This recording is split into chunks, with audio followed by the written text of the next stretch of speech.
Hey internets, it's Jake from Mini Terrain Domain, and this is the Dawnbringers. That's right, we still exist. We are here, still in the Feywild. We took a really long rest, is what we did. But we're back, and we're going to be back at it momentarily. Continuing with our adventures, which I will, of course, recap for... well, everybody here, quite frankly. Fist of Onan, I see you already harassing me in the chat. I will probably get their names wrong almost immediately. But we are, of course, without one Goblin Katie tonight, who is otherwise engaged, and you know exactly what she's doing if you follow her on social media. So, otherwise, the rest of us are going to continue tonight with this. First off, I do want to say a huge thank you, as we do every Thursday, to Session Zero for sponsoring the Dawnbringers. Session Zero are, they make nerdy t-shirts, long sleeve shirts, sweatshirts, jackets, hats, and accessories for your next Session Zero. Use the affiliate link in chat and use code MTD0 and you can get 10% off of your order. So be sure to check them out. Session Zero is run by Ryan, and he does a fantastic job. And Session Zero is on TikTok too, and he's been doing some funny videos in character. So check them out too if that's your thing. Channel sponsor Talon and Claw, makers of fine wooden dice accessories, things like DM screens, dice trays, vaults. All kinds of cool stuff, and they've been expanding more and more using that laser engraver and doing all kinds of cool stuff. You can check out their Etsy shop in the chat at that link and use code MTDClaw and get 10% off of your order. I want to mention, as always, we have domain dice are in play for every session. You look up above V and Dan's heads there, you'll see a bunch of butterfly dice and the big old 170 next to that.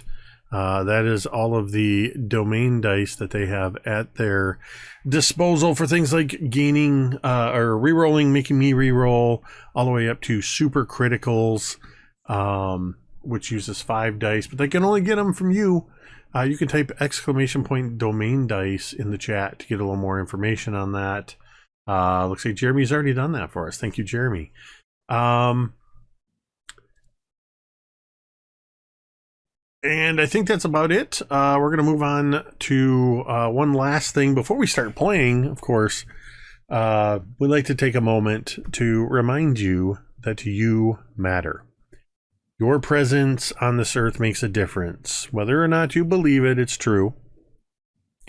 Maybe you're struggling, and that's okay. But we want you to know that you do not have to struggle alone.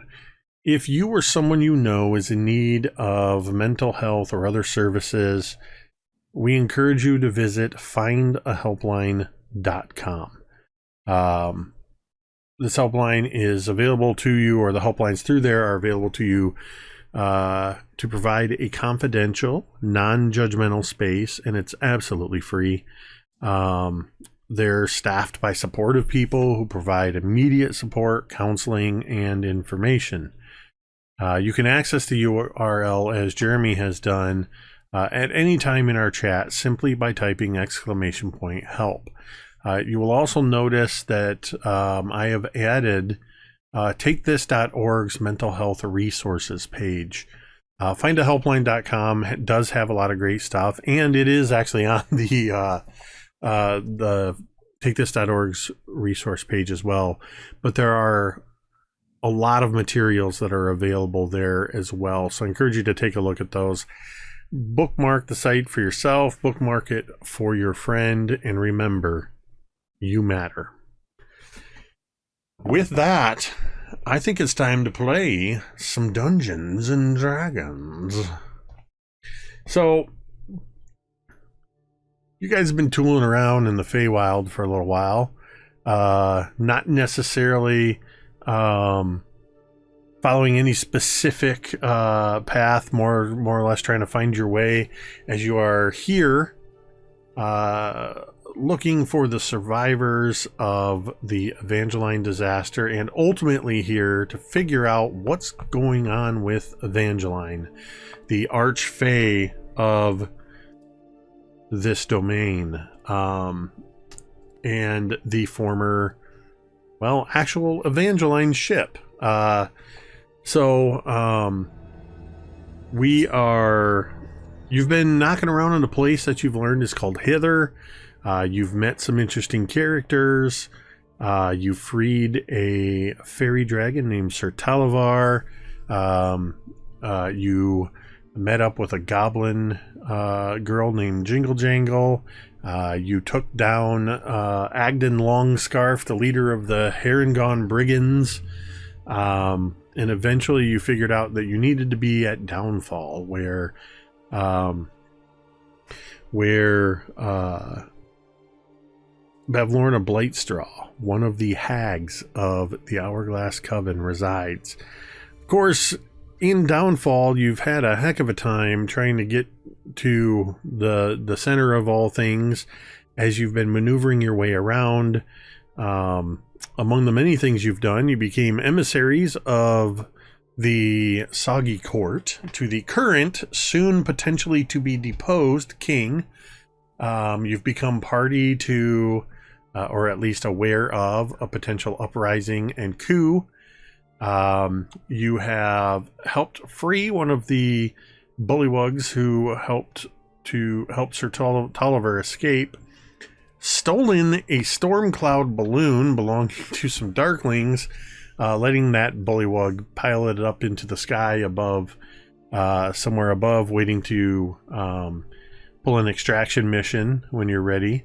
You continued to make your way around, and you discovered a familiar haunting tune played on a flute, a double flute. It was a tune that Cantriel was too familiar with, though she hadn't heard it in over 100 years.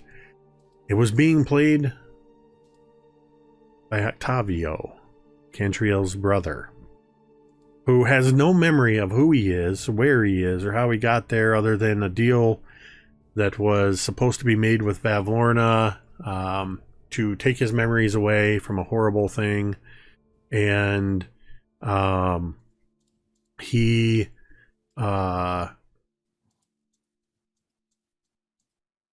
heart has been taken from him as part of this deal, where a paper heart now resides in his chest. And it is said that Bavlorna has his heart.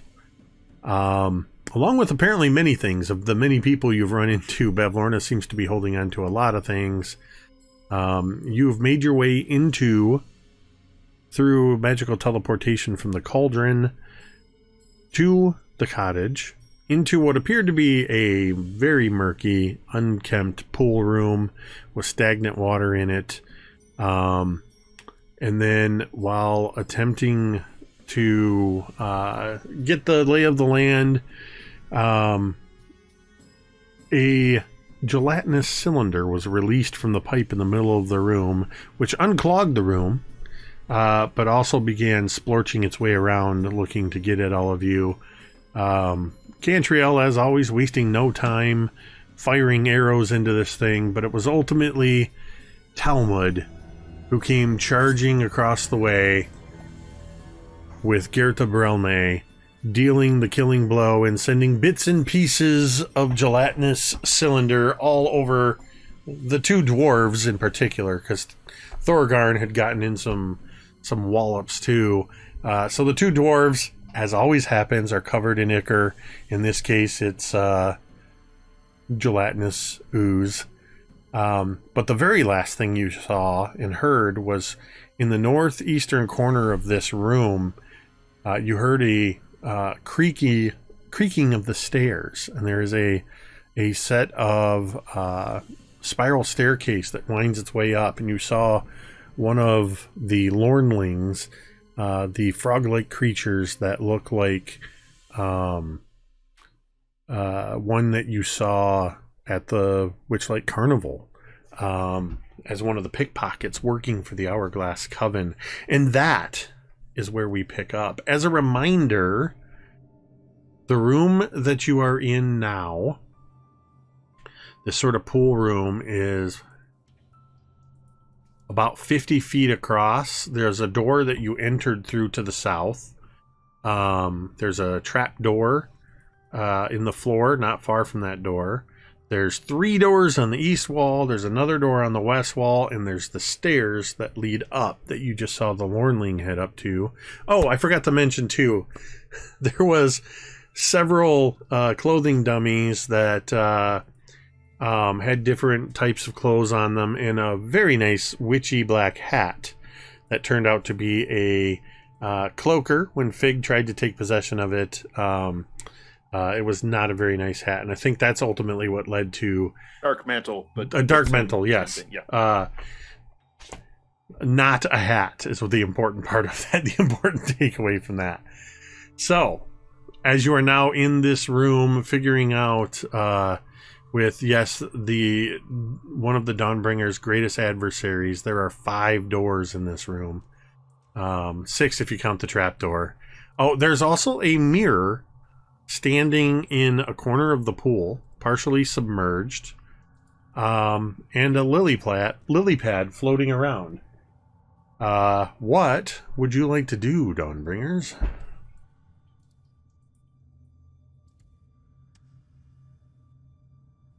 So these doors are like down inside where this pool was filled with water? No, there's basically like a deck space that goes around the pool. Okay. And so there's 3 on the east wall that lead to who knows where, 1 on the west wall that leads to who knows where. You came in from a balcony on the south wall. And there's a trapdoor in the floor on the south wall as well. And there's a couple of windows in here, and you can see out to sort of the misty swamp area around you as well. And you said the mirror was in the pool? Correct. But the water is all gone. No. The water, the water was maybe like 6 inches deep of stagnant water until the slime was released, which opened up and allowed this pipe in the center to fill the pool to capacity at about, it's about 3 feet deep.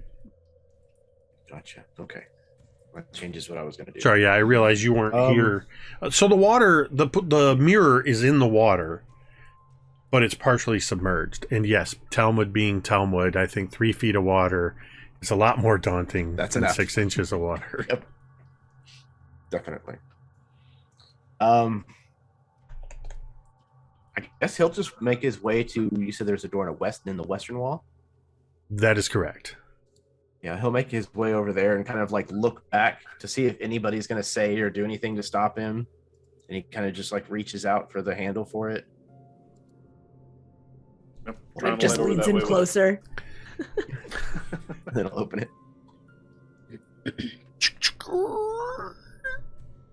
As you open the door and you look into this room, you're looking into a room that is 20 feet from the door to the far wall, and twice as wide almost. But what you see, Talmud, is a horse's head leering at you with glossy eyes, its lips drawn back from pointed yellow teeth. The head is affixed to a large 8-limbed armature made of wicker and wire, situated so that it's facing right at the door where you enter. Next to it is a wooden crate. You hear the buzzing of flies in this room, many flies, and it's very messy, disorganized room. And the flies seem to be here because of all of the animal carcasses that are lying strewn in small piles. On a low table, there's an assortment of tools: saws, knives, scrapers, a hand-cranked drill, sewing thread and needles, awls, all around several taxidermic subjects in various stages of being complete. A shelf that looks like it's about to collapse under the weight of what's on it leans against the wall between 2 windows. And what is on this shelf is just dozens of stuffed horrors. Each one is an artless combination of two or more animals. Think frogs combined with birds, deer combined with pigs, all that kind of stuff. This is an experimental taxidermy shop. Well, I think we've found her knitting room. He kind of like pushes the door a little wider and he'll kind of check. You said it's kind of like, long from side to side. He's going to make sure that there aren't any immediate threats in the room. Make me a quick investigation check.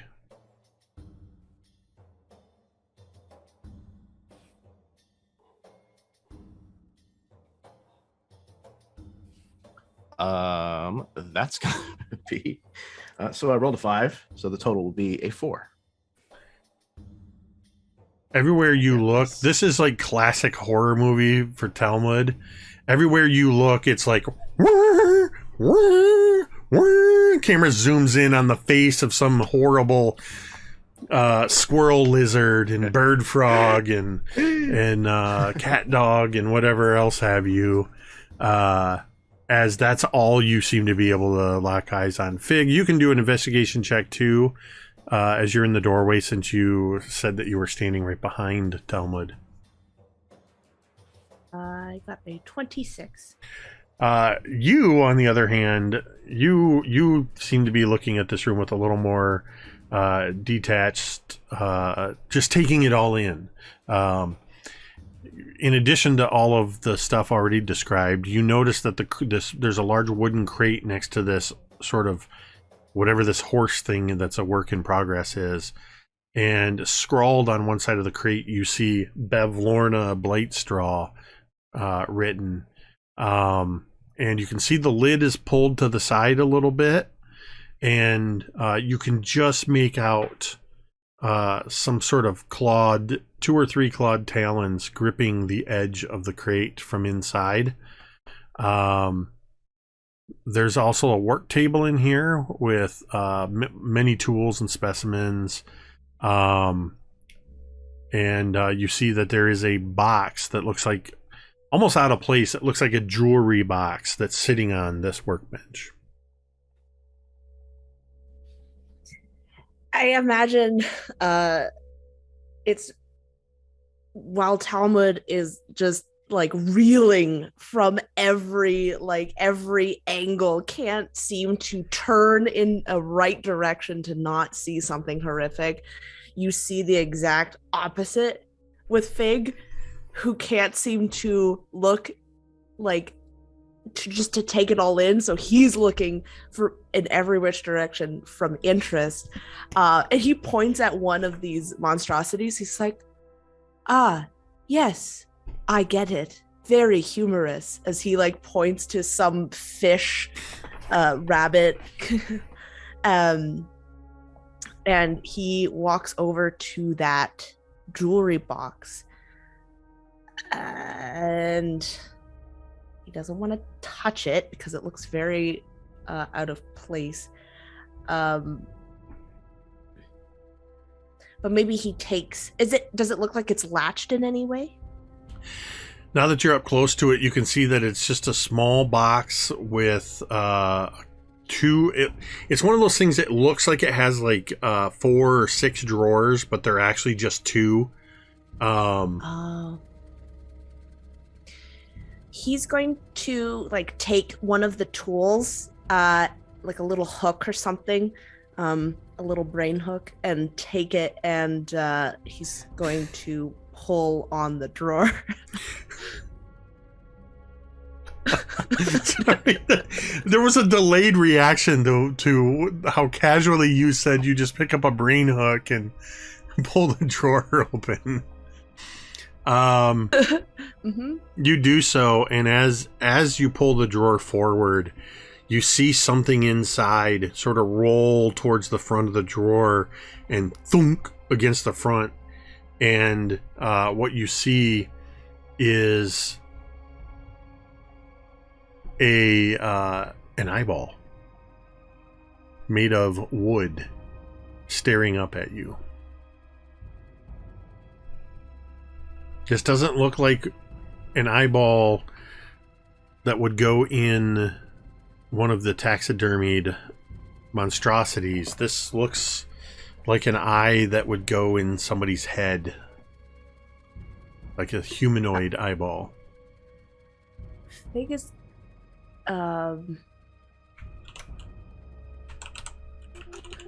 he is going to tell the others just, I have found something curious, and even more curious than this. And he looks at it, and he's going to begin the process of casting Detect Magic. Okay. It takes about 10 minutes. So. All right. While Fig is casting Detect Magic, what's everybody else doing?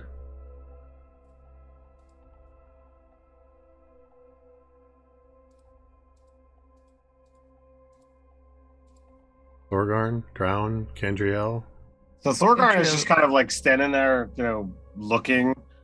He'll just kind of like say, like, somebody's got too much time on their hands. There's no, other than these weird creatures in the room, there's nothing else here. I mean, the only thing that you can't really get a good look at is what the creature is or thing is that's inside the crate with Bavlorna Blightstraw's name on it.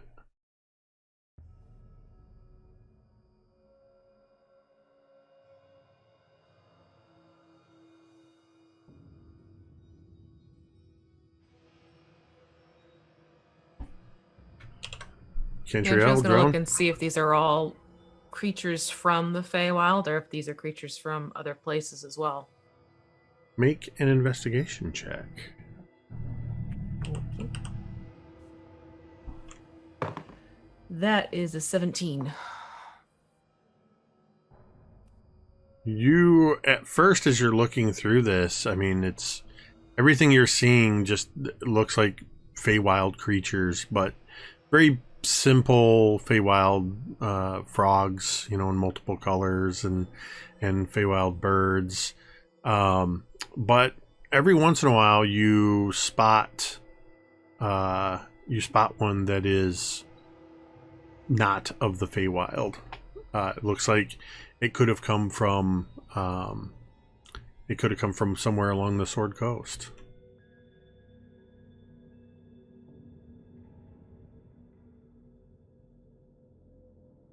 Well, whoever this is who's making this collection likes to travel and bring back souvenirs. Do you think it more likely that someone like this hires out for something like that? Perhaps. Although they seem to have some sort of concepts in mind for these things, for the combinations. Was there a result on the Detect Magic? Sorry. Not yet. Fig just started casting it. Got it. You said that there was a box with like scaly reptilian claws peeking out of it. Indeed, I did. The claws are still not moving at all. Correct.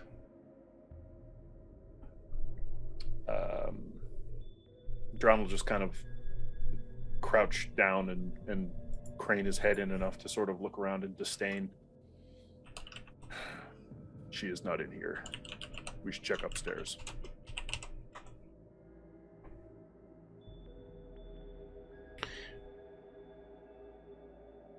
Fig, your detect magic on this eye comes up empty.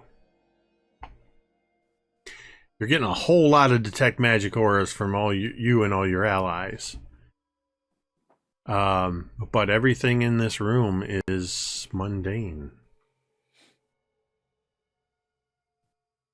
Fig's gonna keep it up for the next. He has it for 10 minutes. So as we are moving, he's gonna keep the eye, obviously. Okay. Obviously. But do you keep the brain hook, or do you put that back on the table?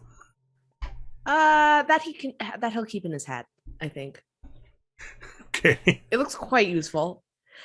Especially, yeah, it looks quite useful. So It goes in your brains. It's fine.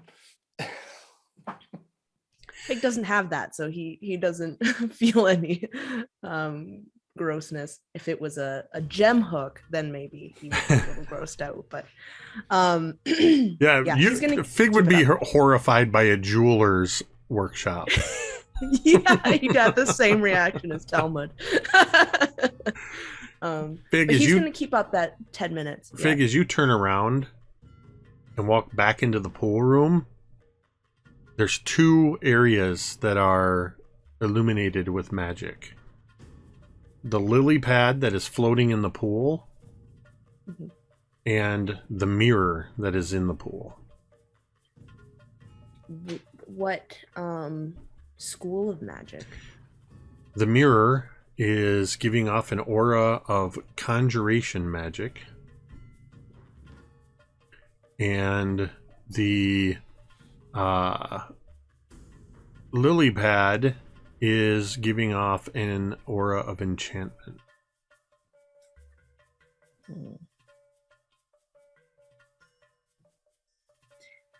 As the rest of everyone, as they're leaving, Fig is going to point to both the lily pad and the mirror. It is strange this place has a lack of magic, except for there and there.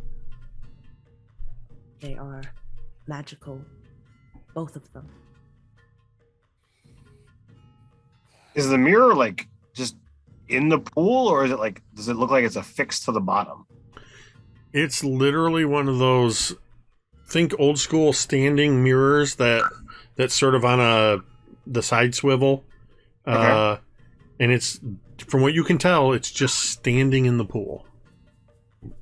About half submerged at this point.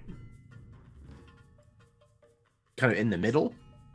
Off sort of in the northeast corner. Sorry, northeast corner. Could we reach it from the shore of that corner? It is... without getting in the water, obviously.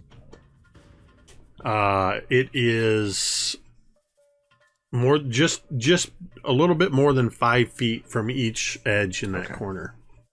So the only way to actually get to it is to go into the water. Me to haul the mirror out, I will. It might warrant a looking at least. So you're gonna wade down into the water, Drown? Yeah, I'll just go over to the side of the pool where the mirror is and just step down into it. Yeah, there is a set of stairs on the opposite corner too that lead down in there too. But getting in is not a problem. Yeah, as I say, if he has to walk especially all the way for around you, the pool, he doesn't bother. Yeah, especially for you, just sort of step in and kind of wade through. Can I get to the mirror on its backside, or is it reflective on both?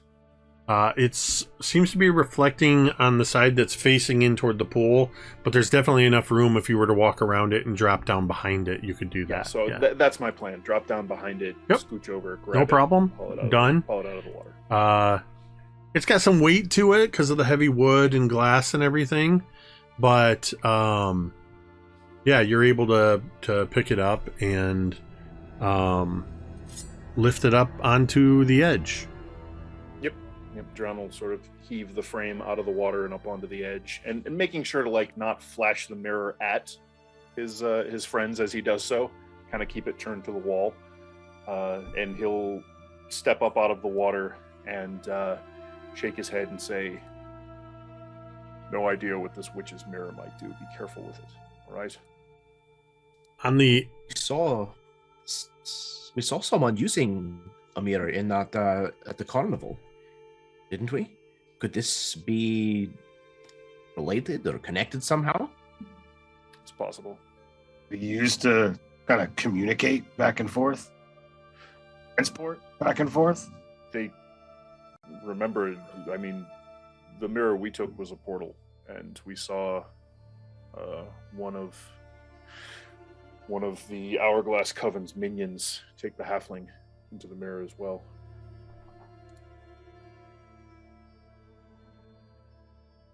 What did the mirror register under the detect magic? Conjuration. Conjuration. So, yeah. Yeah. It's going to send us somewhere else. The opposite end of the pool is what had the opposite corner of the pool, so the southwest is where this big 10-foot diameter lily pad is that has the enchantment magic on it. Something tells me if you stand on the lily pad and look in the mirror, it's not going to be good.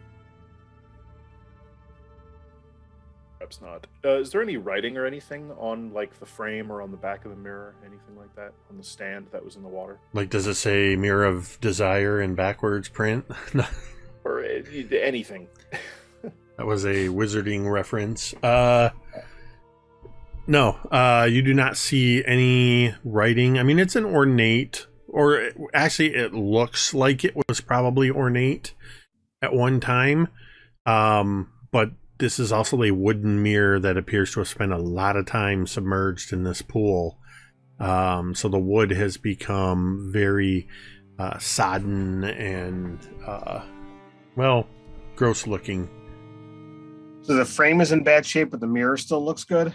Yeah. You can't really tell how good it looks unless you get around and look right into it. So, Well, so one of us has to...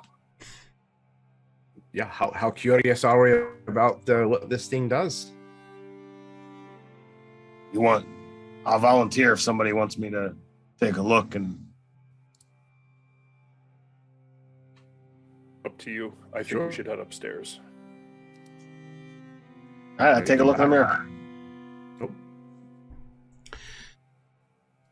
Thorgarn, as you step in front and look into the mirror, you see your reflection staring back at you. Da, da, da. Nothing My happens. hair's a mess. Nothing happens. You do see that you are covered in gelatinous ooze. I'm guessing my my mohawk does not look good. It's subjective. All right, so nothing crazy happened. Not seeing any visions or hearing any other voices. Thorgarn. Thorgarn. Talmud, Shut up, stop. Talmud. I wouldn't do anything.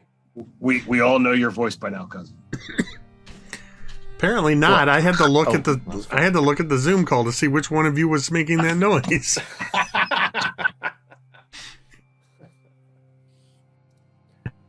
Well, that's not surprising, Jake. Unless Well, Fig wants to spend the time identifying this thing, I think we should move. Well, What about the lily pad? I'm inclined not to mess with it. It's gonna screw with your mind. Perhaps this is something once we look upstairs and see that all dangers are gone. Right. Yep. All right, then. if it's upstairs, it's upstairs. we've got the stairs, a trap door, and 3 doors on the east wall. Sounds like the stairs is it, then. Big stairs. You're muted, Oh. Dan. Oh, yeah. Okay. So you all move to the northwest corner of the room, and you climb the creaky wooden stairs up to the next level. As you climb up the stairs, and it takes a moment for you all to make your way up there, you find yourself...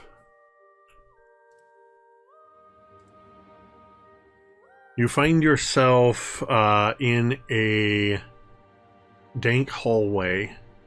The stairs sit at this sort of 10 foot by about 15 foot end of the hallway, and then the southwest corner, you see the hallway extends off to the west. The walls of this hallway are covered with scores of portraits depicting grumpy, sad, frightened, and angry people. The figures include humans, elves, halflings, bullywugs, and goblins, among many others. The portraits are rendered in a variety of mediums, including paintings, etchings, sketches, and all of them are displayed in gaudy, gilded frames. A framed oval mirror 2 feet wide and 5 feet tall hangs in the middle of one of the walls.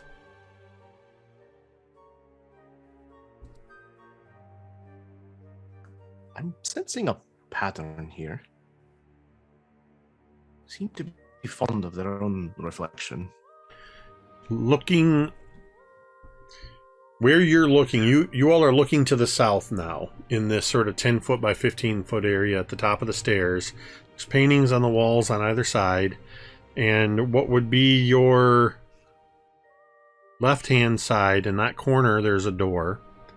And then where the hall extends to your right, to the west, there's all of these other pictures. Immediately at the edge of the corner is where that mirror sits. And at the far end of the hall, opposite each other, are 2 more doors.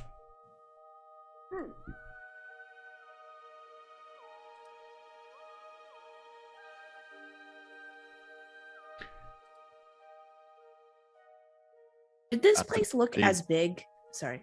No, go ahead, please. Did this place look as big? Because there's like a lot of doors and everything from where we were coming up, or does it seem to be? You have not gotten a good look at the exterior of this cottage because it was shrouded in mist and you had to teleport to it. You landed on the balcony and you were sort of looking up at where it rose up. You could see that it was about 3 stories tall. I mean, what you could see of that wall before you entered, it doesn't seem unheard of that it could be this big on the inside. Okay.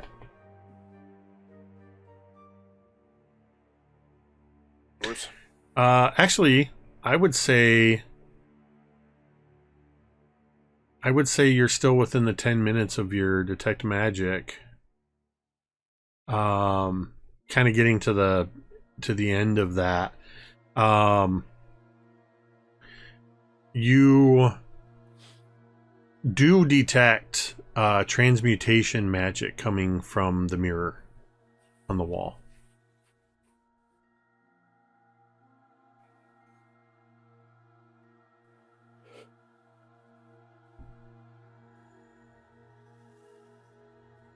Big would say that to the others.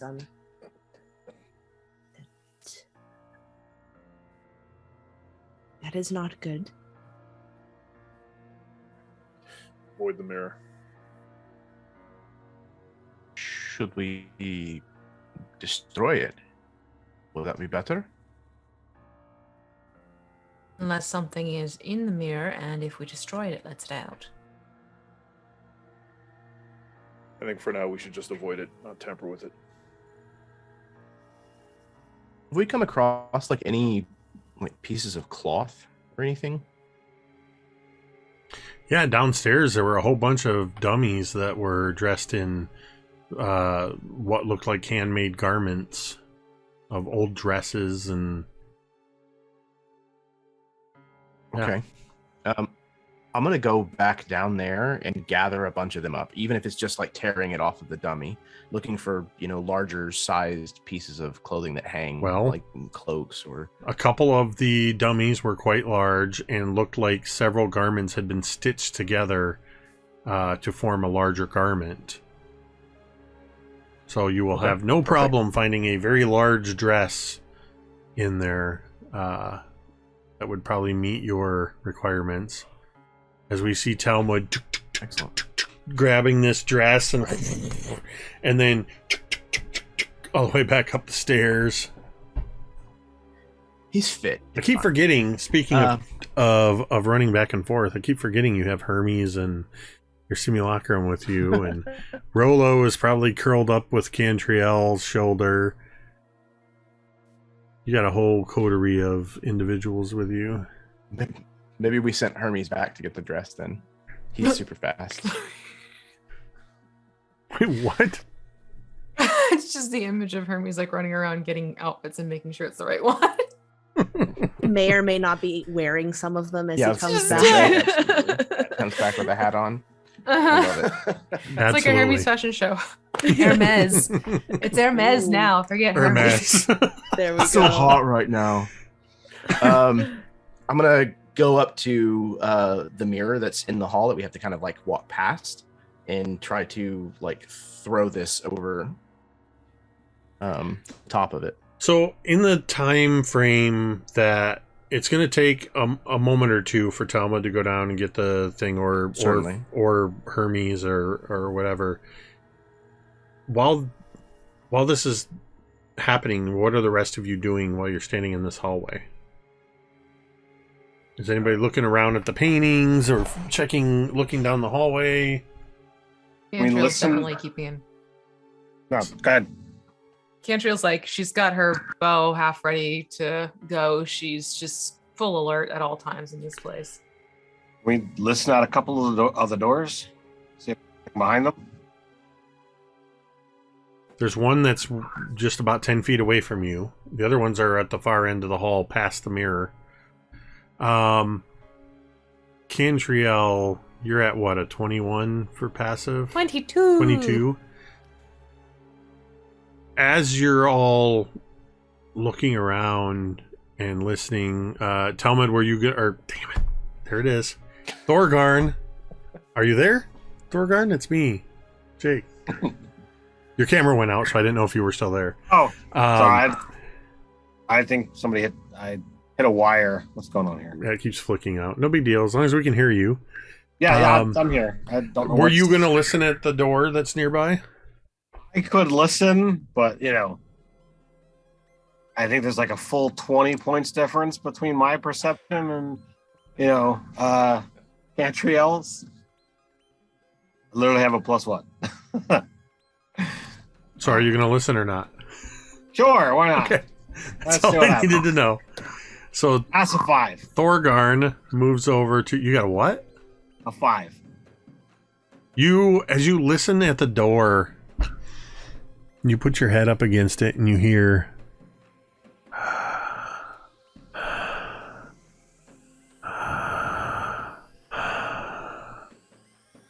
and it takes you a good 30 seconds to realize it's your own breathing as you're leaning against this door.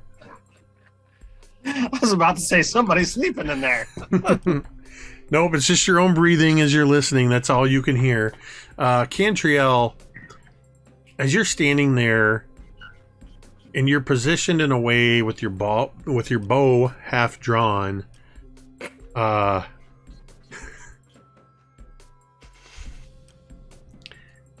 you're parallel with the mirror, so you don't have to look into it.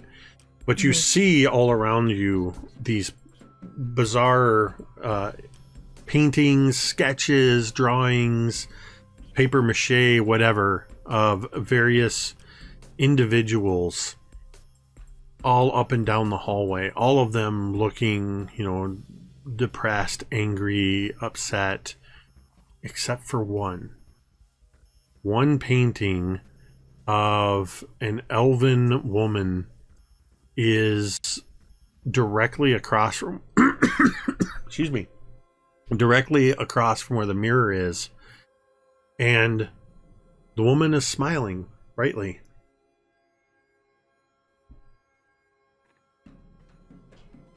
Oh, that's not good.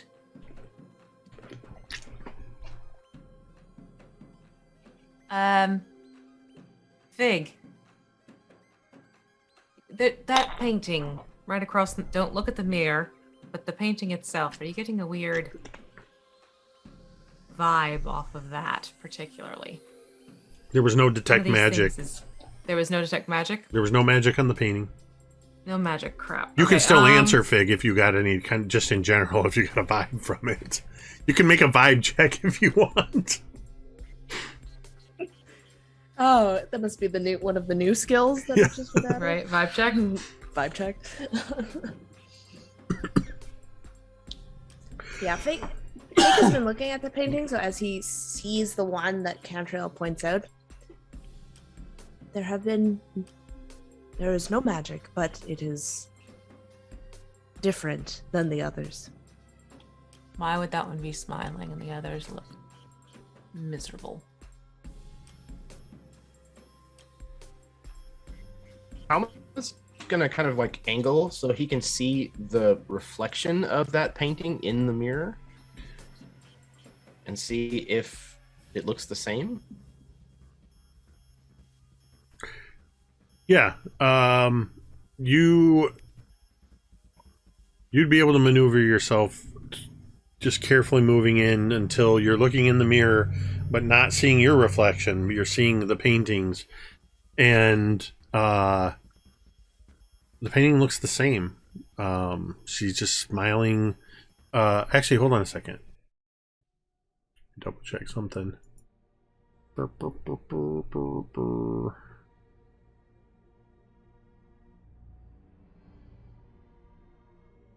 No, sorry.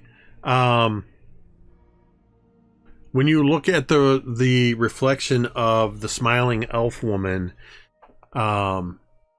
her countenance is completely unchanged except the smile is gone from her face. She just has a blank, expressionless face. She looks like she just got Botox.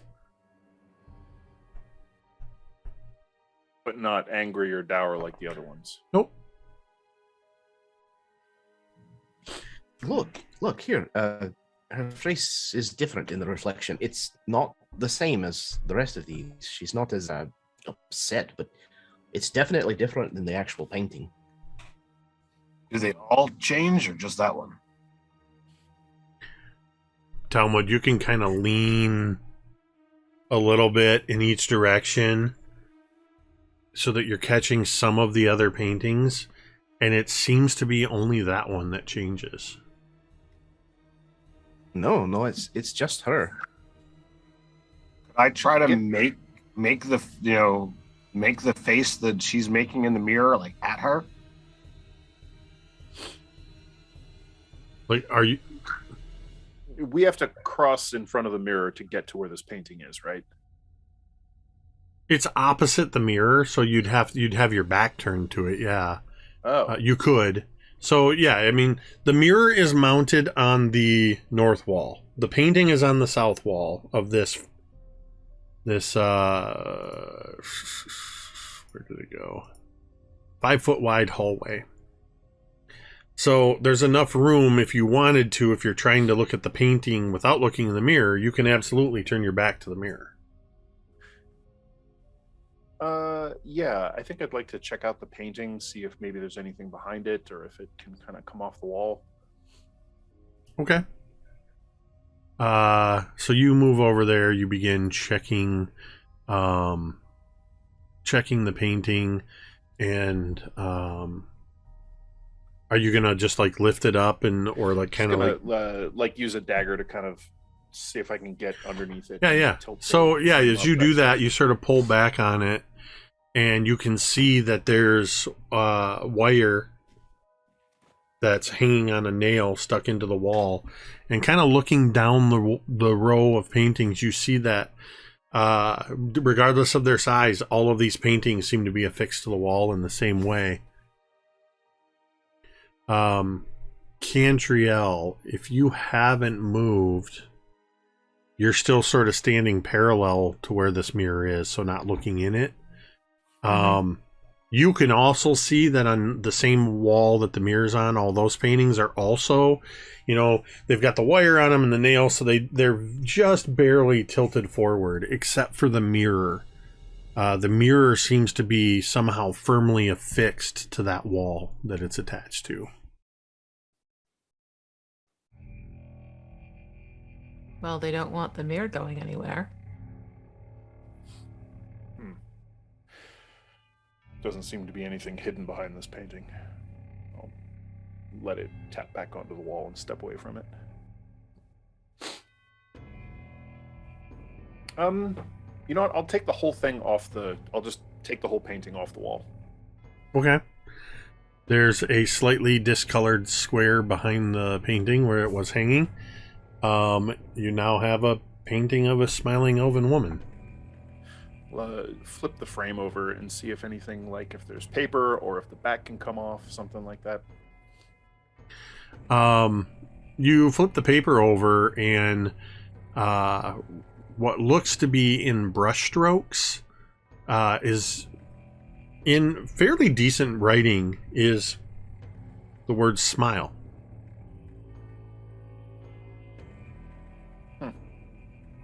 What language? Common. Otherwise, if you wanted to continue looking at, can you peel the paper off or whatever, there's elements of this, like any kind of frame, you could completely disassemble it, pull the picture out of the frame, whatever, if you wanted to. Yeah. The fact that something's written on the back of it. Odd question. Is anyone painter supplies? No. I figured I'd ask. There was something here that might not be normal that painter might pick up on. Perhaps it's a means to bypass whatever the mirror does. Is there anything written on the other paintings? I will look under the nearest other painting. There's nothing written there. No. Quick look at a couple, just randomly grabbing paintings and looking behind them. Only that one had something written on it. Only I guess realizing that the cloth isn't going to be able to hang on the mirror because it's solidly affixed to the wall. And it's an oval. It's an blast. oval mirror. I don't know if I specified that, so there's not like edges to like hook the cloth fair. onto. I just figured it was in a frame or something, but that makes sense. So Talmud is going to plaster a big stupid smile on his face, and then he's just going to shuffle sideways past the mirror. As you step in front of this mirror, you notice that before you even put the smile on your face is completely expressionless in this mirror. And then when you feel yourself smile, it takes a moment and it looks painful, but your reflection just smiles with its mouth only. And as you do so,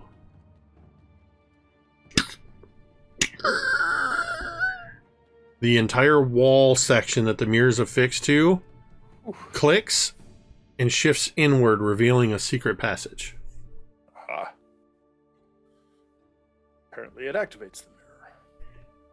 Talmud's smile becomes genuine. Hey! We'll step forward and kind of move it the rest of the way out of the way. You push it inward and you see that there's a 20-foot long, 5-foot wide secret passage. And then at the end of 20 feet, it curves to the right.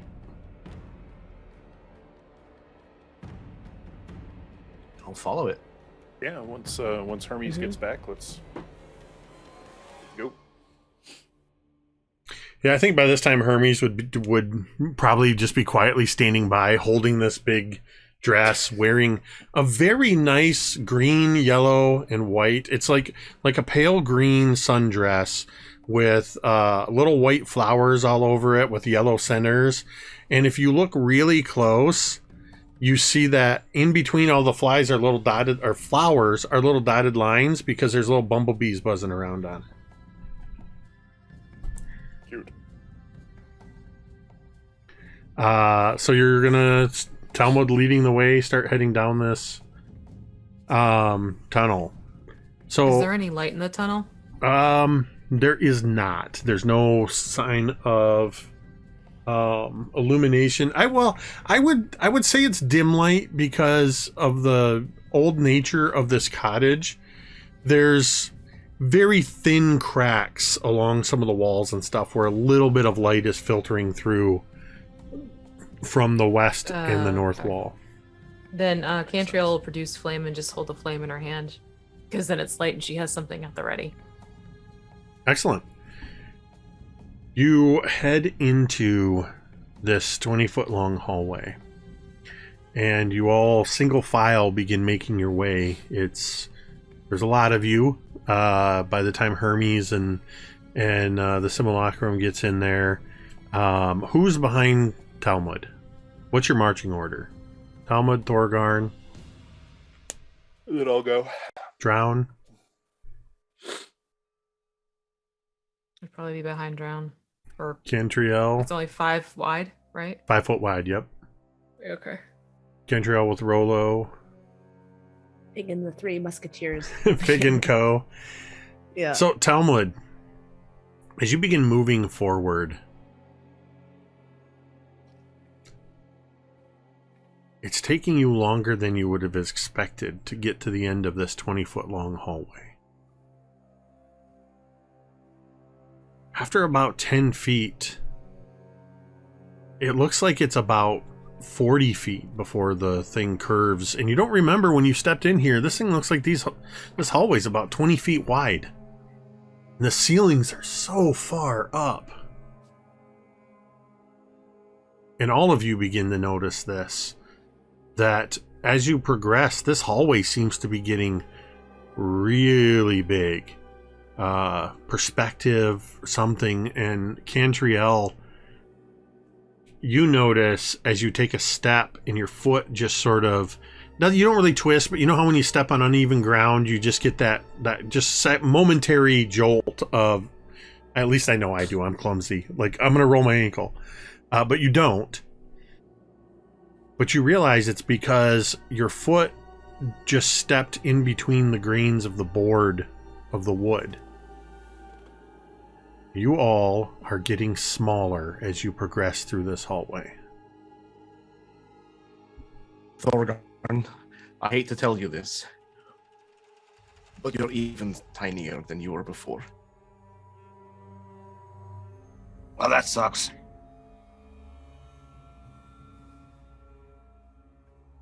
Are we all still the proportional to the size? You're all proportional to yourself, except as you look back behind you, because of the number of your group, Fig, Hermes, and the simulacrum, they are towering over all of you, at least twice your size. Because they're at the entrance, sort of just at the back end of the hallway. They don't appear to have fully shrunk down. Well, Drown is always twice my size. And Talmud is smaller than you. Because he's in front of you. Well, I hate to say it, but you're shorter than I am. What? No. Oh. Well, we need to get out of here. Let's finish this. Although that looks a lot further than it did. We're just going to get there. He's going to turn and just try to, march on. I'll take a moment and just let him go forward and watch him shrink down. You absolutely see that as Talmud moves forward, he gets smaller and smaller. It looks like he's just running really far into the distance, but you kind of shift your focus and you see that he's just getting smaller and smaller. And as you get finally to where the hallway turns and you see that what was probably 10 feet of distance is now more like 100 feet of distance, maybe even 200 feet. But you see a door at the end of that hall, and it appears to be your size. Oh, sweet. I was afraid the door was going to be massive. No, there's get underneath. While everything else in this space, you appear to have shrunk in it. One little door that's perfectly proportioned you would expect, as is typical drown, you'd probably have to duck to get through it. But there is a doorway at the end of this hallway. So the wall above it is just like huge. Oh my gosh, it's like expanse of you can't even wall. see the top of it. Okay. It just seems like it's probably like 200 feet up. For perspective, you are all 1/20th of your normal size. Good. Wow. You're basically like what? Like action figure size. So, shall we see what's on the other side of this? What I would have said was a tiny door before, but it looks normal now. Well, I think it's normal because we've shrunk. It's probably a really tiny door.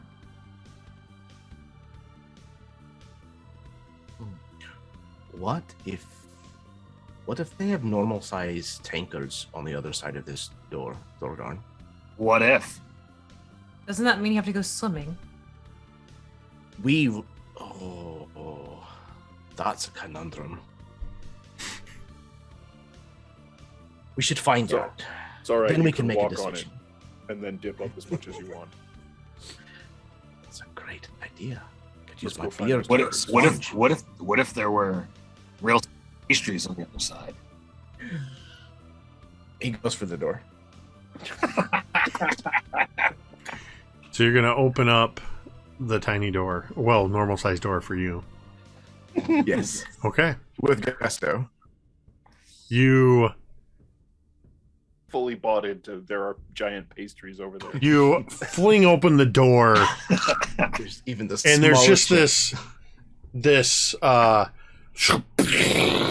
and we see the low camera angle looking up at Talmud triumphantly bursting through this door with the rest of the Dawnbringers behind him, and then the camera rapidly goes zzz, and we hear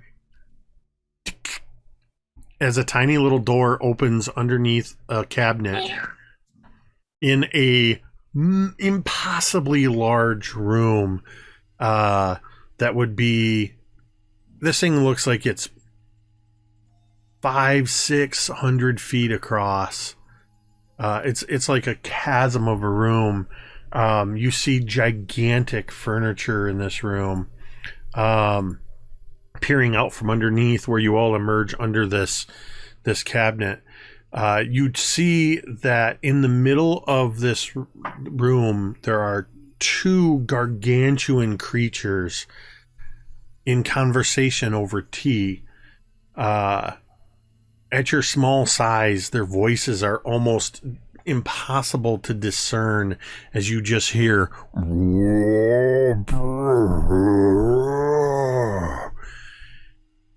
the first figure that you see is seated in a well-worn, high-backed armchair. She's a tall, lean woman with a gray complexion, dressed entirely in black, wearing a wide-brimmed hat that's tilted down. Even in your small size, her head is tilted over her teacup so that you cannot see her eyes.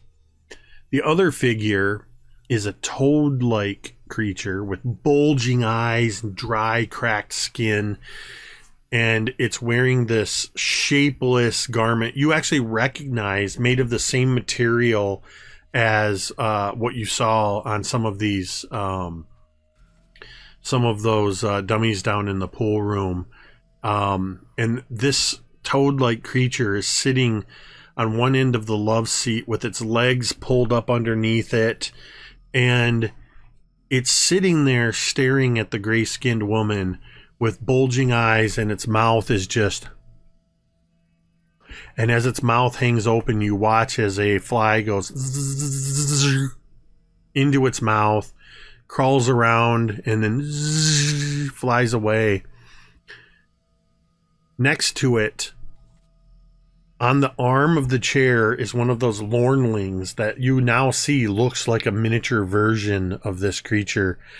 And long, spindly, cracked fingers just stroke the head of this little miniature lornling, and the other one kind of sits curled next to her hip. The room is filthy. Dirty dishes and bits of discarded food lie everywhere. Yes, you see bits and pieces of giant muffins, but at this size, you can practically see the mold spores growing on them. The furniture looks like it might have once been of fine quality, but now stains of mysterious origin model every surface of it. The upholstery has been patched numerous times. And you are sort of on the west wall that you came through, is this cabinet with you can see, looking to the left and right, you can see the legs that are holding it up. It's probably actually only about 6 inches, but it looks like it towers, 10, 20 feet over your head. What would you like to do?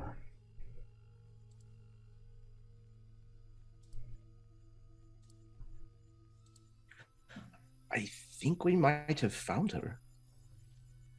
She's a lot bigger than I thought she was going to be. Because we're a lot smaller than we thought we would be. Right. By comparison, at least, I guess. Mm-hmm. So I don't know that I'm going to be able to hurt her as much as I was planning on.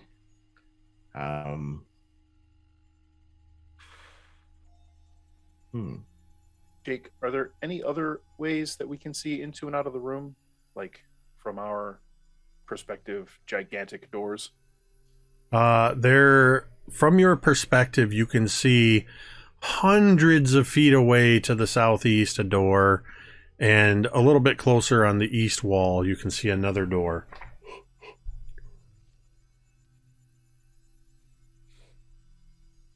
Well, this doesn't seem useful for spying. We can't understand what they're saying. What do you think? Go back and try and find one of the other doors? Suppose. Are we still under a cabinet? Yep. So, Fig, do you think this is something you could This shrinking effect might wear off. We should either get back into the hallway or out from under the cabinet. saying? I asked if to Fig if this is something they could dispel. Talmud. Pig shakes his head. I could try. As you're all talking and you're standing there kind of looking around, actually I guess it would be Fig, because you are closest to the door, having been the last one through. Glancing back at the door, when Drown mentions, hey, maybe we should go back, the door seems to be getting smaller. Drown, you feel a light bump as your head touches the bottom of the cabinet. Get out from under the cabinet. And right you now. begin feeling it press against your head. It's like the ceiling is starting to drop down on you. I'm gonna try to get out and push anybody in front of me out.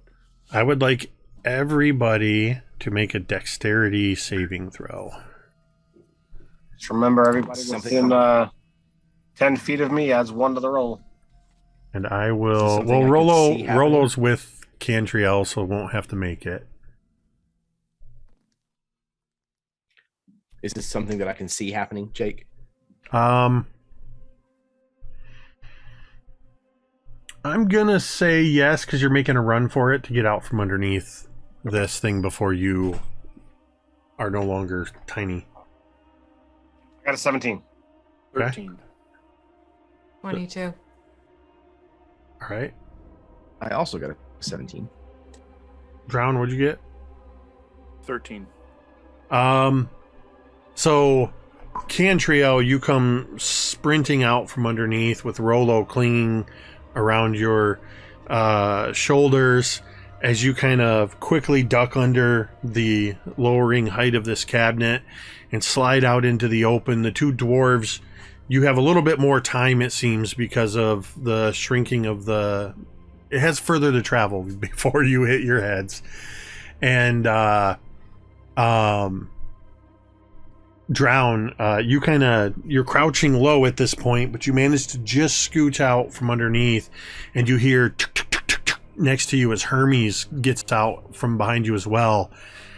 And you see Fig and the simulacrum trying to make their way, and they're just getting pressed against this thing, and you watch as all of you, this entire room seems to shrink around you.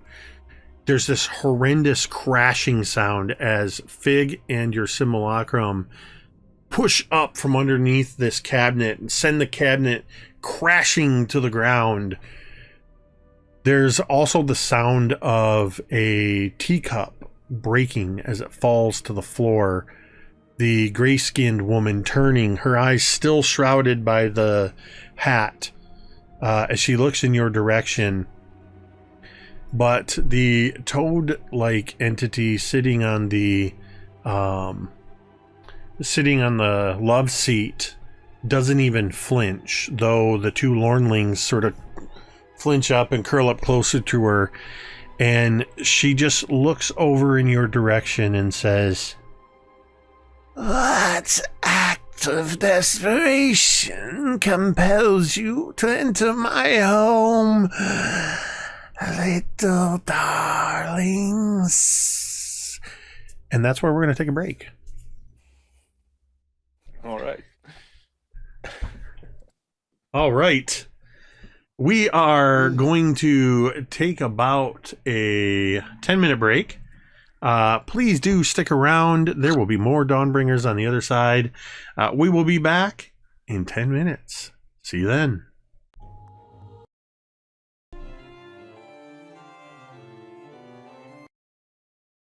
And we're back. As this, not quite as large as you originally saw her, but still very large, toad-like creature sitting on this love seat, kind of hunched over, its eyes bugging wide, has just asked you what compels you to enter its home. Do any of you say anything?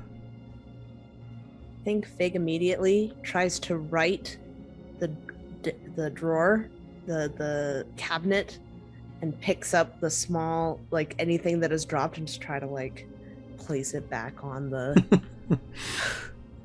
the dresser. I imagine it being just a good solid minute of trying to pick up this cabinet, and it kind of falls. It's a little heavier than you thought, and then you pick it up, and then there's just this horrible. Big question is, does Fig cast mending on the teacup?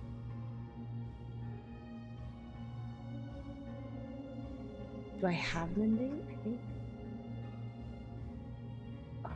Takes a minute to cast anyway. Might not be the Yeah. time. Ah, okay. I don't have it either.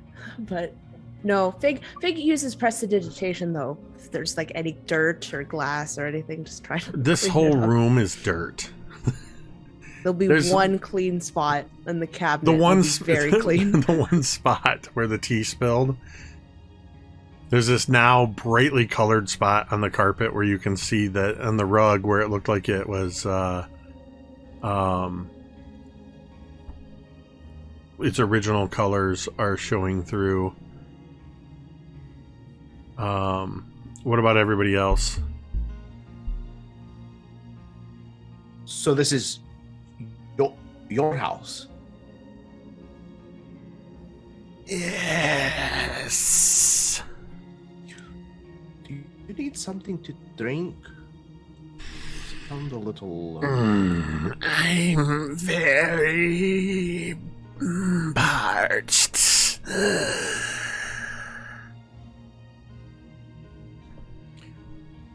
Well, I'm sure we can find something around here. You said the room had like dirty dishes and stuff. Tom was just gonna kind of like go find a cup and kind of like rinse it out, like pour some water from his wineskin in it and kind of like bring it over to her. There you go. This one is clearly some kind of gentleman. and she dips. You can almost hear the skin creaking as she reaches in, takes the cup, and then reaches in with fingers and starts flicking the water.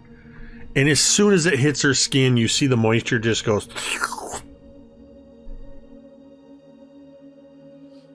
It was a good effort. Now, I offer you a seat so that you may tell me why you've come here.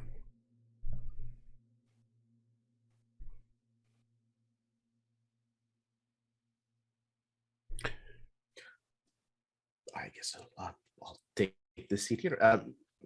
Pardon me, he says to like the frog that's just like sitting there, not doing anything, as he kind of like lowers himself next to him. Try and sit down next to my cousin. You're squeezing in very close. It's a love seat. The gray-skinned woman, she just seems to keep her head tilted enough so that you can't quite see her eyes. But she suddenly stands up and smooths out her dress and says, "Well, Pavlona, I guess I will be going now. You seem to be rather busy with new guests to entertain. I shall excuse myself." "Yes. Thank you for your visit, Charm. Be sure to tell my sister you were unsuccessful in trying to steal from me." The dark-skinned woman, or gray-skinned woman, the head turns quickly. "Yes, well." And as she turns to leave, she heads towards the door, to a door you couldn't see from under the cabinet, but it's on the same wall as the cabinet. She heads over to this door, and she stops, and she glances into a corner of the room, and Cantriel, you see a shadow detach itself from the corner of the room and slide across the floor and wall, and it's a similar size and shape to this darkling woman, who quickly, with the shadow, they leave through the door. "Now, what brings you here?" And she reaches over, and it feels like sandpaper when she places her hand on the back of your hand, Talmud, and just sort of pats it, and then leaves it resting on your hand.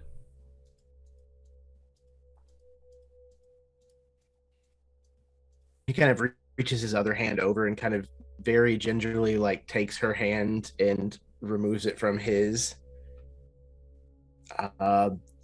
Well, we were in the neighborhood, and we thought that we would stop by and see if there were any things that you wanted to return to the people who you had taken them from. Chiefly, I believe that there is a young elf's heart that you have that we would like to get back from you, at the very least. I think someone has a list, and he kind of like looks around for Fig.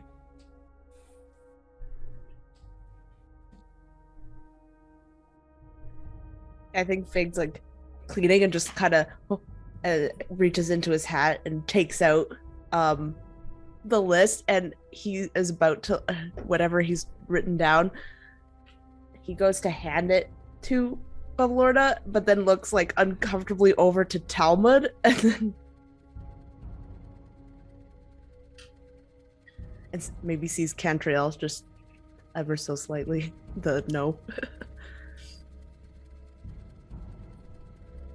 You realize you are accusing me of violating the rule of ownership. To take something that doesn't belong to you without the rightful owner's permission is an unforgettable breach of etiquette. Right.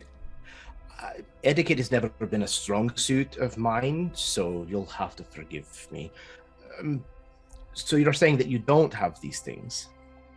I didn't say that. She has them. She okay. has them under different circumstances, is what she's saying. This one knows what she's talking about. You're from here, aren't you? Once upon a time, yes. Welcome home. No. From. I wouldn't call it home anymore.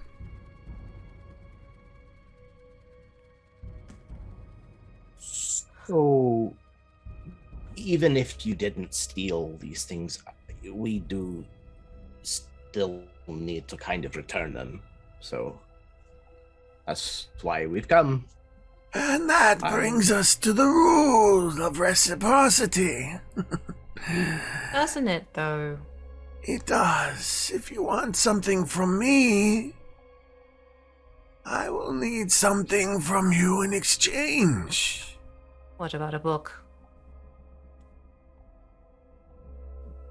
For the first time, every time she talks, when she's done talking, her mouth just hangs agape.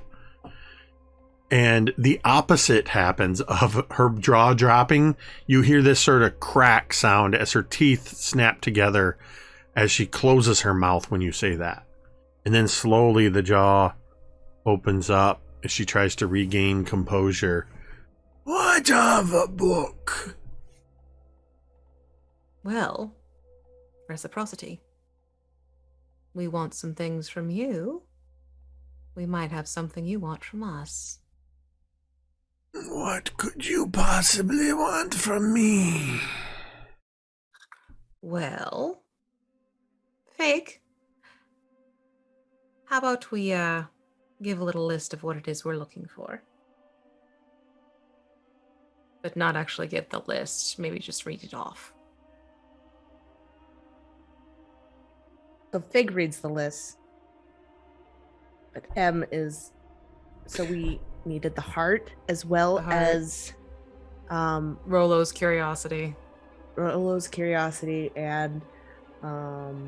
isn't there like a key or something? Or was that not? I think we already got the key for Jingle Jangle. Did you get the key already? You got the key already. Yeah. Because we got the key already. the key was with Adgon Longscarf. Yeah.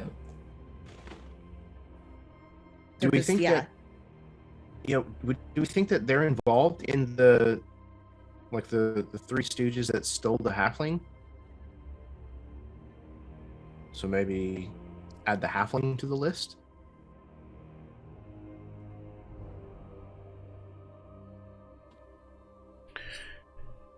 It's very convenient and fitting that you bring a list of your demands. I can make these things happen in exchange for some things that I want. And you see a very disturbing attempt at a smile. Write them Cantriel, down. you feel a tapping on your shoulder. It's Rolo, peering out from where your hair hangs down. And Rolo taps you lightly, and just on the side that's away from Bavlorna, points over to a cabinet on the far side of the room, opposite of where you came through, And sitting on top of this cabinet is a glass jar with what looks like fireflies in it. And Rolo just says, "Mine." Mm-hmm. As Bavlorna says, "I will ask of you 3 things in exchange. 1." She holds up her finger and then uses it to tap you on the leg that's kind of sitting right next to her, Talmud, as she doop.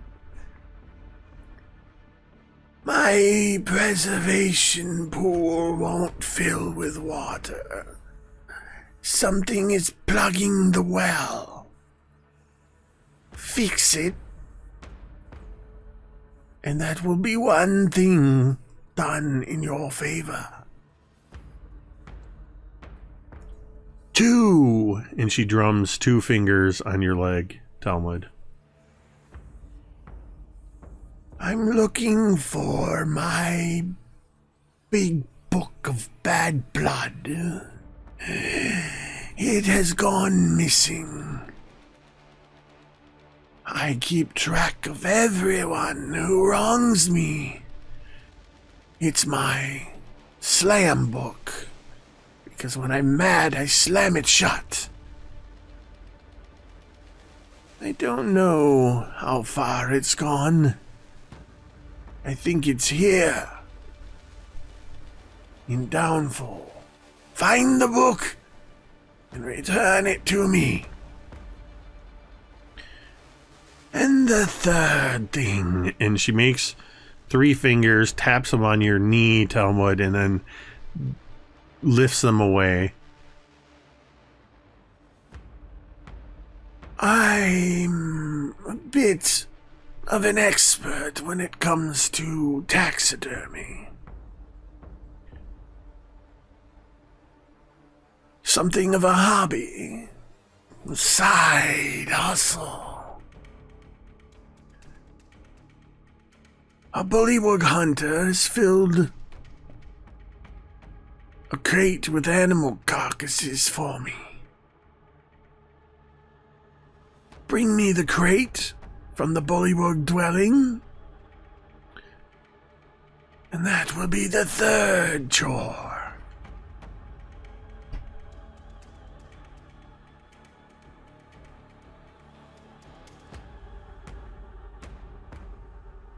So you get these 3 things, and we get the 3 things we specifically listed off.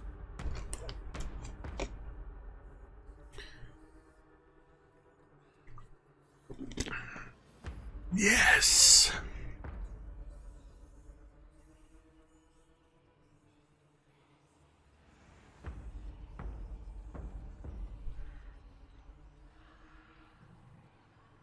Is there something else you wanted? I think we've got everything that we came for. At least we know where to start. We should come back when all 3 of these things are done. He kind of like looks to the rest of the group with a question. All right. I suppose that we'll come calling again at some point soon.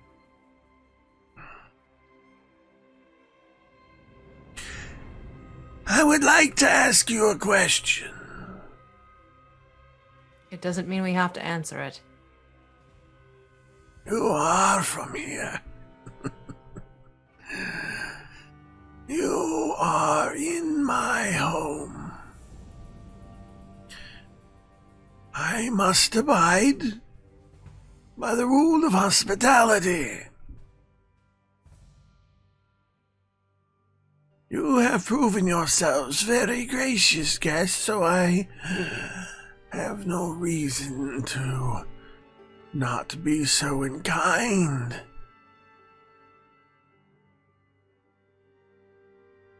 I am Bavlorna Blightstraw, but you have not told me who you are.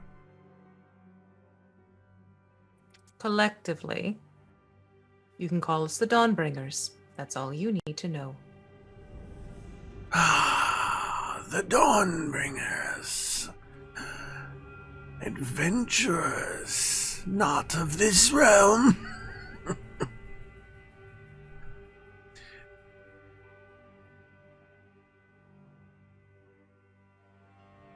I need to check something real quick. I don't want to make an assumption. So how on the up and up does she... You can certainly make a insight check as she looks at you and says, "Then that must make you..." I'm going to use a domain die. "That must make you Cantriel." No, I said you can call us the Dawnbringers. That is all the permission I gave you for But calling I us know who Dawnbringers. the Dawnbringers are. Your deeds Yes, but I are didn't say you sung. could call us by our names individually, did I? I didn't ask for your permission. For hospitality's sake, the request was to call us the Dawnbringers collectively. Make a persuasion check. I'd say 23 on insight. That's a 28. Uh... Got a 14. Okay, you beat her persuasion as she kind of... Very well. Dawnbringers it is. Talmud, nope. Damn it. Thorgarn.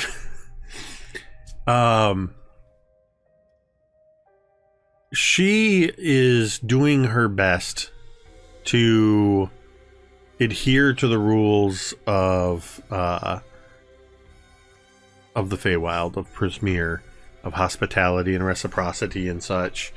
But even though her jaw hangs slackly and her eyes bug out and she has this sort of vapid expression, you can see that every once in a while her eyes seem to sort of dart around amongst you. She has the look of somebody who is settled in for a long game of chess. She's playing by the rules, but she's looking and scheming and trying to figure out her next move. Thorgarn is trying to compose himself because he does not feel comfortable with this person, and he really just wants to put a hammer in her face.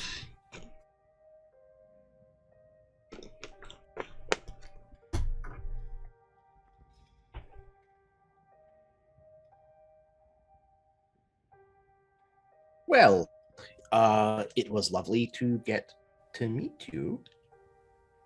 I think we're going to go. He's going to go to the door that the gray-skinned woman did not go to, one of the other two, and open it. That is not the right way. You open the door on the other side of the room. Do you go... Which do you open? The one closest to you would be on the east wall. A little bit further, there's one on the south wall. Perfect. Yeah, okay. East wall. You open up this room, and you see that there are slivers of light that is coming in through the cracks in the shutters that cover the tall windows. 3 tall windows in here. And you see in the low light the shapes of several pedestals. On each one of these rests an object with a patchwork cloth draped over it.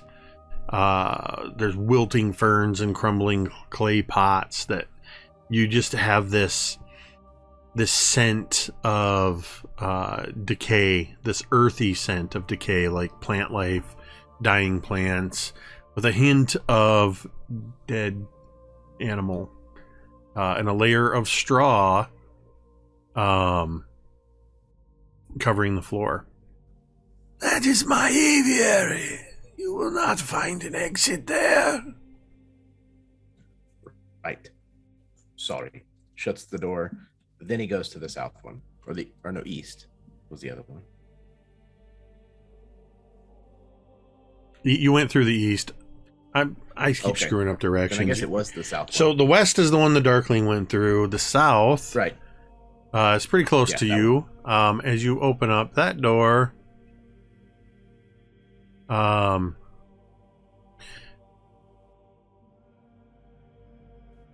as you open up that door, you see a very large room, spattered in gore.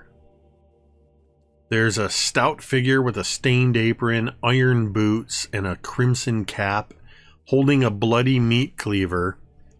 And as you open the door, you see this this little figure, the small figure, raise the meat cleaver up and suddenly yells, "Get back here right now!" and goes chasing after a pair of vultures that are running and squawking, fighting over a piece of meat between them as they run around this big butcher block counter. And this little red cap woman is, every once in a while you just hear thunk, thunk, and then you'll see them come around the corner as you have entered into some sort of kitchen. No, still not the right one. Would you like to stay for dinner? You know, I just ate. I couldn't possibly. I think maybe we should go. And he kind of like Yes. gestures to the only other door. Talmud, as you are standing in this doorway before you turn to go back, two things you notice. One, the wall immediately to your left, which would be, if you're facing the south, would be the east wall, feels very, very cold.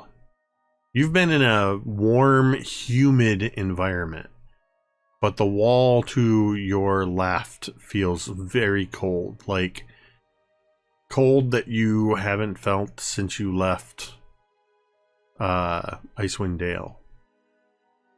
The other thing you notice is to your right, across the room, where that door that the grayskin woman went through, there's actually a set of stairs that lead up. Not a spiral set, just a regular set of stairs that lead up.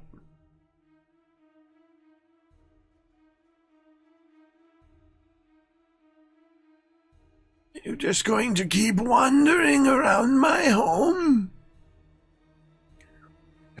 No, I could give you a tour if that's what you want. No, he kind of like pauses for a second and then looks at the rest of the group as if to ask, "Is that what we want?" If you could show us the door to get out, we can complete the 3 tasks for the exchange upon which we agreed.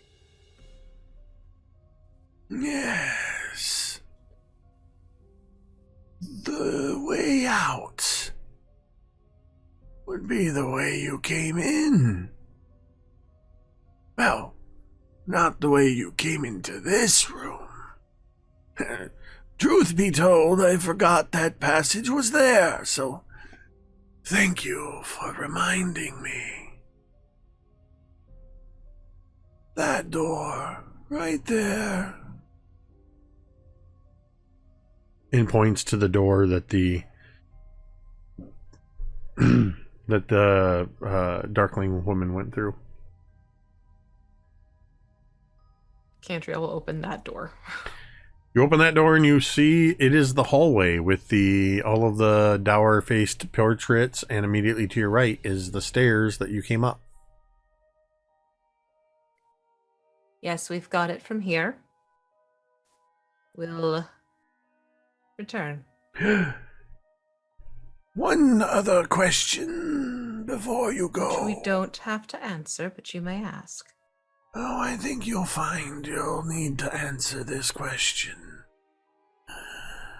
Well, so far you've asked one question and are about to ask a second. Does that mean we get 2 questions from you?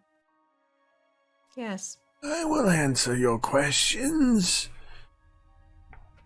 as soon as you tell me why you came into my home and attempted to deceive me. There's no deception. Did you not just make a deal with me? 3 tasks for 3 items you wish. Did you not just enter into this deal? Prepare to leave, knowing full well that you've already completed 2 of the tasks. Yes, but I said when all 3 tasks have been completed. Right. Not one at a time. You are playing a dangerous game, girl. Or you just not like that I'm playing the game with you? So, is it typical to accuse those of deception that you're trying to make deals with within your home? It is a lie of omission. The accusation is not unwarranted. Well, I disagree. It's dishonorable. That's one question. But you asked another in between. I did? You kept You just asked questions. another. And I will answer Perhaps it. it's best we go. The sooner we go, the sooner you can get your deal completed with us.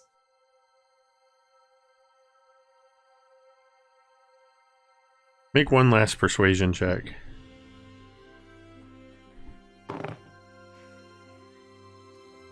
You roll a natural 20.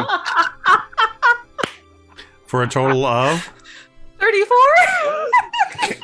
I figured it was going to be a Let's have a ridiculous fucking number because I easy also feed. rolled a natural 20. Oh, jeez. But Cantriel is just a little bit more charming than Bevlorna Bladestraw. Just a little. As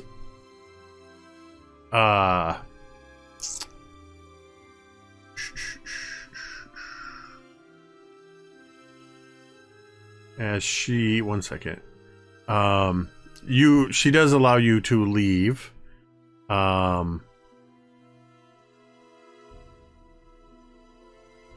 She says, dang it, hold on, my maps just got screwed up.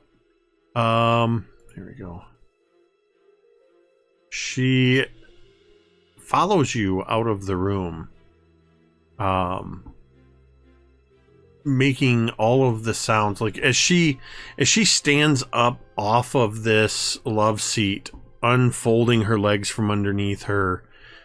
You hear the sounds of the creaking leather of the love seat as she gets up, and then you realize that's the sound of her skin and bones as she's creaking as she stands up to follow you out of the room. As she is getting up, can I watch and see whether her slow movement is an act or legit? You can make an insight check, see if you can determine that. A 21. She moves like an arthritic old woman, and it doesn't seem to be an act. Okay. She follows you. Oh, that is not. Hold on a second. My map. I'm trying to look at this. Oh, that's why. I'm like, wait. This door is telling me that if you go this way, it goes up when you're going down. I can read a map. I can't. Okay. She leads you down, or rather follows you down as you go down the stairs, and the 2 Lornlings that are with her, as soon as she gets down the stairs, you hear into the pool room, you just hear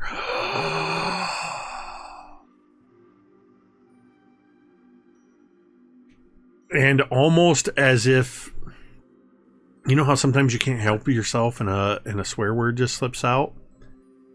She does that as she looks at the pool, and what she says is she goes, oh, thank you. And she just lowers herself down into the pool, and you actually can see the water seems to almost swirl around her a little bit. It seems as though her skin is absorbing some of the water. And as soon as she's in the water, that arthritic old lady movement just goes away as she, in one quick motion, swims over to where the lily pad is. And she kind of leans her arms up on it like she's on a raft hanging in the pool. And she trails her hands in the water. And you hear a couple splashes as the little lornlings begin cannonballing into the pool and running up the stairs and cannonballing in. And she kind of, while in the water, follows you around and points at, instead of the door you came through, she points down at the trap door that's in the floor next to where you came in. The way out. You'll find that. We'll take you back.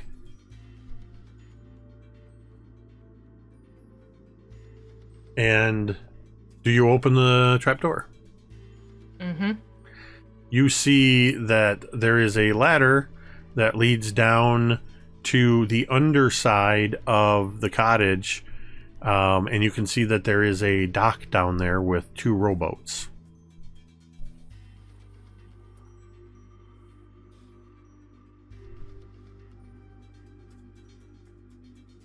So unless you want to stick around or ask her anything else, you are free to head down, climb into the boats, and paddle your way across to the other side. I guess the question would be, what direction do you go? You are on the side, you're on the south side, which is also the direction you originated from when you took the cauldron. Would we have any idea of the way towards the Bullywugs area? You were in a bullywug area when there were like some bullywug dwellings at the area where you found the cauldron and transported over. You just didn't go into any of those houses. I take that back. You went into one where the coup. where the coup was being staged. Resistance. Well, if we could row in that direction then, and hope that one of them is the one who's got what she's looking for. If not, we'll have to figure it out from there. Okay. So it only takes hold on, I have to get a different map here. It only takes a few moments to row away. I'd say, maybe 5-10 minutes to row away from the dock, and eventually you emerge from the mist and you see the shoreline where the cauldron sits burning on the embers, and you see there's on a hill, you see a bullywug guard tower, and you see the 2 dwellings, the one of which you went into, the other one further to the south, which you didn't. So if she knows we had already solved one of the issues and know that we've already got the book looking for, she watching us, should we what we say here?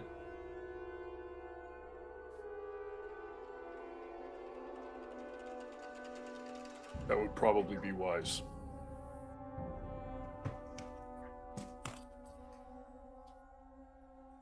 So if the crate that she's looking for wasn't in that house, then if this is the place where she was talking about, then it would have to be in there. Seems too easy. Gotta check. No, it's just deductive reasoning, Thorgarn. Right, but there's been lots of bullywugs. I mean, there was a crate of carcasses in her taxidermy room. I assume she doesn't mean that one. It would be silly for her to ask us 2 favors that had already been done. Surely not.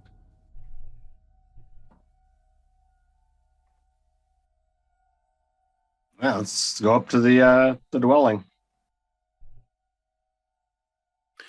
The other house doesn't look like the house of a hunter, does it? There's no, like, tanning racks outside of it or anything like that?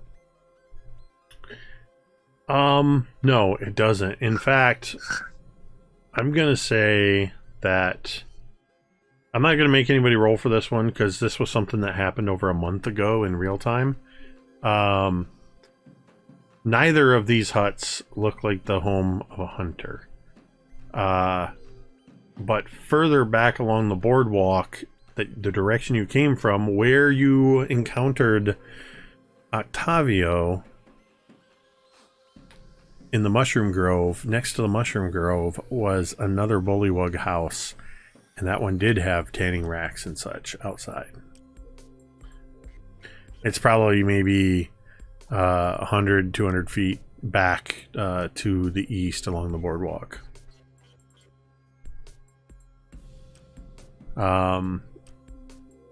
So yeah, it's easy enough. You walk your way back that way. And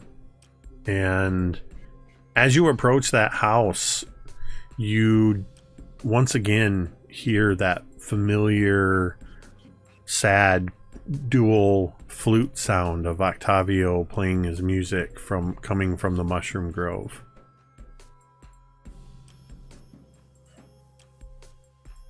What do you do? Drown Is there anyone outside of the... I'm sorry, go ahead. I say Drown just sort of, veers toward the hunter's house, but looks over at Cantriel as he does. You okay? Gotta get it done. Right.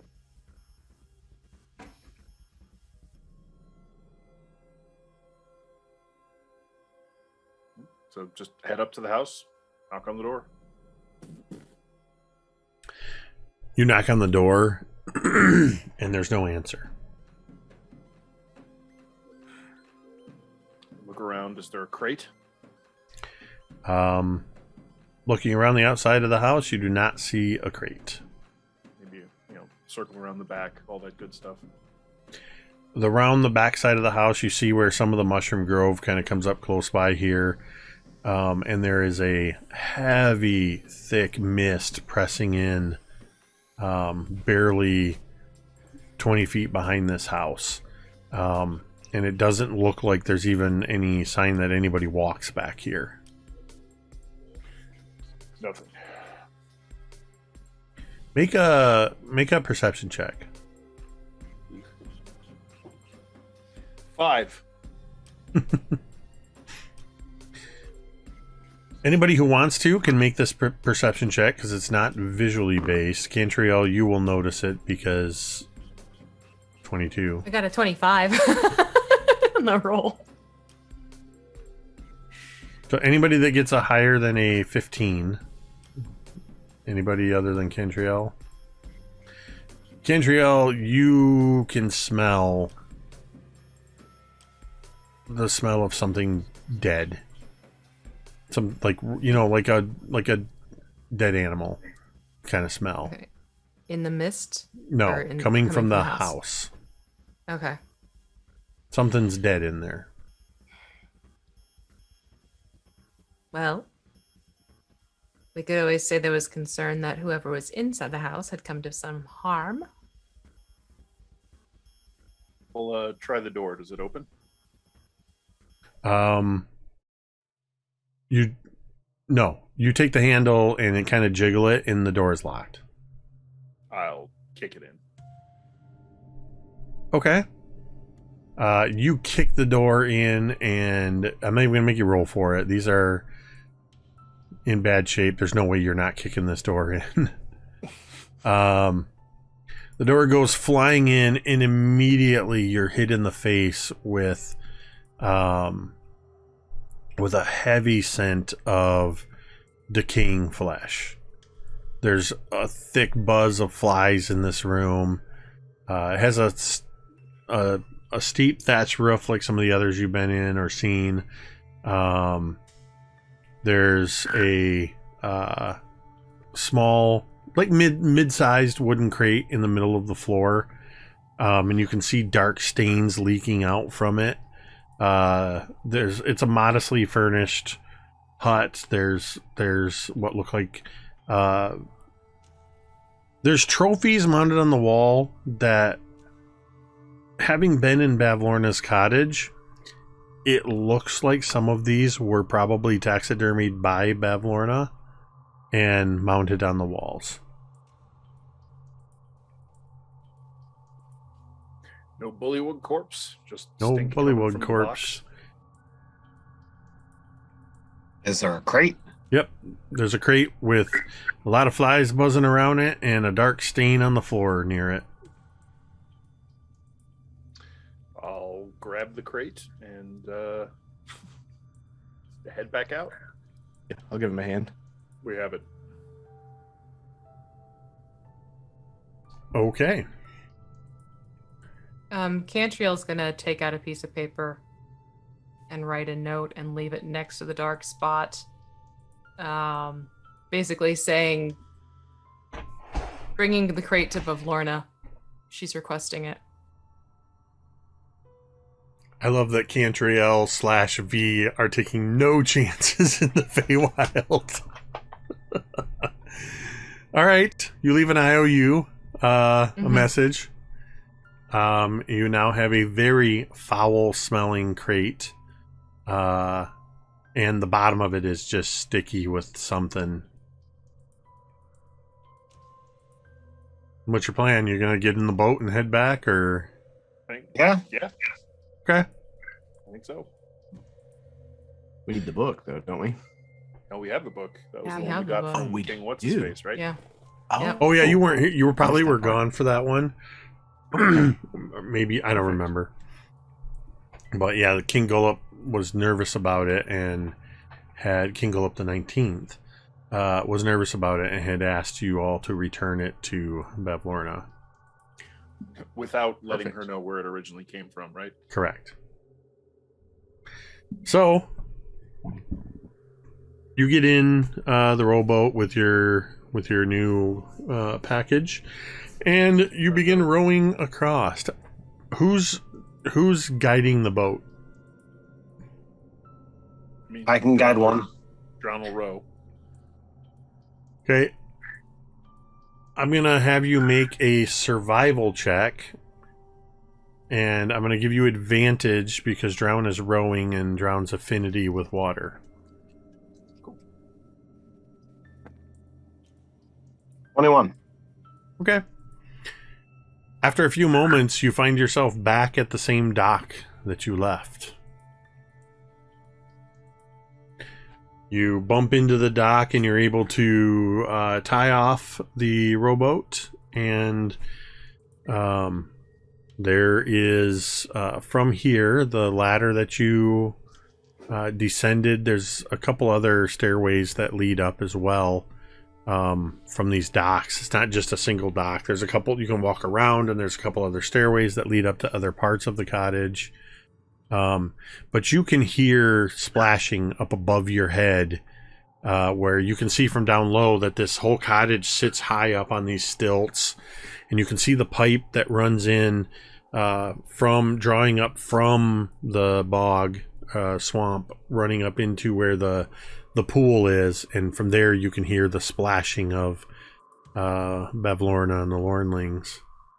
Is it going to be difficult, or do we have to rig something up to get the crate up the ladder? No, I'm going to say this is going to be like Sea of Thieves. You just suddenly throw it on your back and you climb the ladder.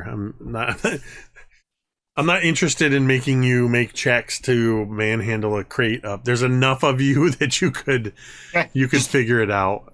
No, it's Just a good making question. sure. Good question, but no, you're able to bring it up there. No problem. And we do.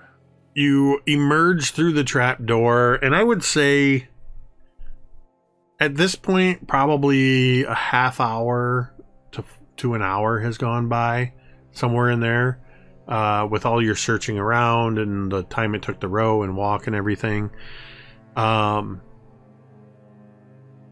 You get up into this area, and Bavlorna is still sort of lounging on that lily pad, but is mostly up out of the water, and you see a Bavlorna that you hadn't seen before. You see one with glistening green skin. Eyes are still bulgy and has that sort of slack-jawed look about her. But she easily looks, for somebody of her fey nature, I don't know, 50, 100 years younger. The water is doing her well. And there's also about 8 of these Lornlings that are splashing in the pool like children, running around, jumping in, splashing each other. As you all come up into the area, she looks at you and says, "Ah, you've returned very quickly. Done already? Oh, well, I guess you had a bit of a head start, didn't you?" Well, we didn't pick the tasks, you did. Ah, well. So, those are my animal parts, yes? Drown, plops the crate down, nudges it forward with his toe, nods once, and just kind of steps back and crosses his arms. Show me. He opens up the crate. You open up the crate, and inside is the headless body of King Gullup the 19th. And that's where we're going to end tonight's session. Well, hot damn. Well, the revolution seems to have gone through. We'll see what the ramifications of this development are next week. When we return for episode 12 of I think I'm going to call this a murder most foul. If I can grab a pen, I want to write this down because I tend to forget these things. I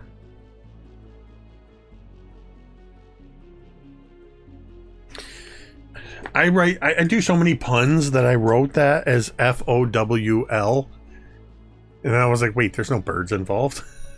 Yeah. he's a bullywog. Thank you to everybody who tuned in tonight. Thank you for those of you who resubscribed and the new follows. We appreciate that. I'm going to take a quick look and see who we have that's out there that's streaming right now, that we could throw a raid over to.